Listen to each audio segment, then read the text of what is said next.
Good morning, students. Today in this class, we are going to learning about the significance of principles of management.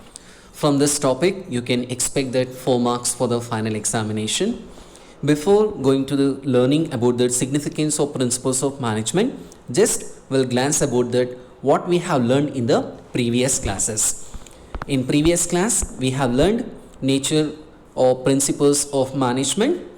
How many other nature or principles of management? This topic also you can expect for 4 marks. What are the natures? Universal applicability, general guidelines, formed by practice and experimentation, flexible, mainly behavioral, cause and effect relationship, contingent.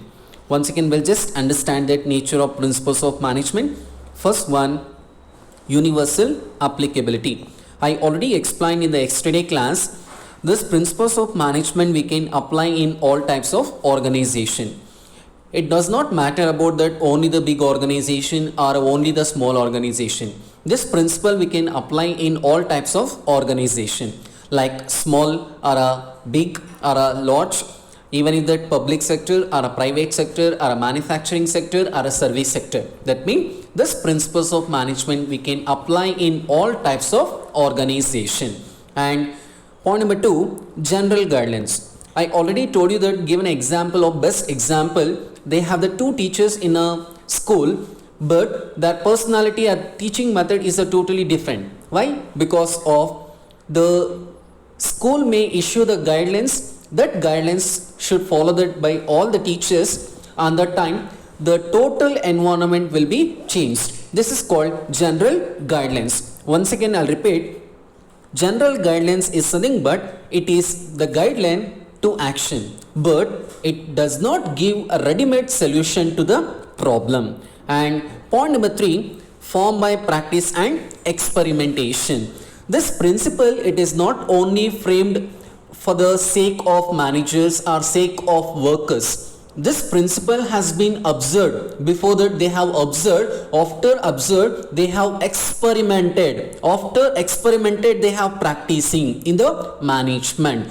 This principles of management, it helping a lot to the managers to achieve organizational goal. And fourth one, flexible.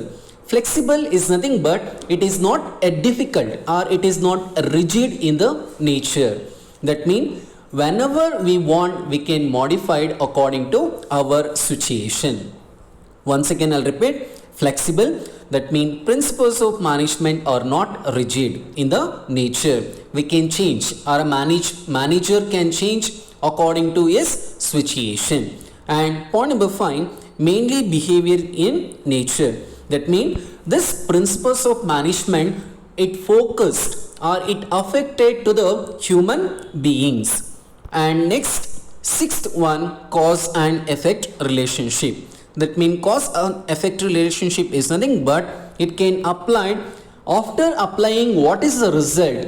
That means it is called cause and effect relationship. And 7th point, contingent. Contingent is nothing but suppose this principle we can apply in a particular situation. Suppose the worker is not doing the work properly, we should not give a correct salary or a proper salary. If the worker has a working well in an organization, we have to provide a very good salary for them. It is called contingent. I think all of you understood. Once again, we'll just glance about the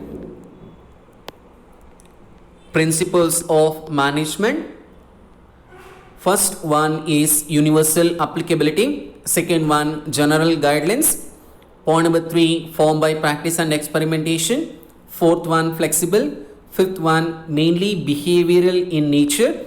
And sixth one, cause and effect relationship. And the last but not the least is contingency. And today in this class, we are going to learning about the significance of principles of management. This is also very important for the 4 marks. Let us see that what are the significance of principles of management. Before going to the significance of principles of management, I'd like to give an introduction about the significance of principles of management. That means this principles of management, it's very useful for the managerial behavior, and this principle influencing that managerial practices. And also, if anything problem, that mean a present, this present in the future it can solve. Understood? Now we're going to learning about the significance. First one, providing manager with useful insight into reality. Point number 2, optimum utilization of resources. Point number 3, scientific decision. Point number 4, meeting changing environment requirement. Here I have given only the 4 points for the 4 marks, but in the textbook, point number 5, we have the fulfilling social responsibility, and last point, management, training, education and research. Okay, now we'll discuss in detail. First one, providing managers with useful insight into reality is nothing but this principles of management with help to that managers into insight with a real world situation. Suppose I am a manager, I want to use this principles. This principle I can apply in real world situation.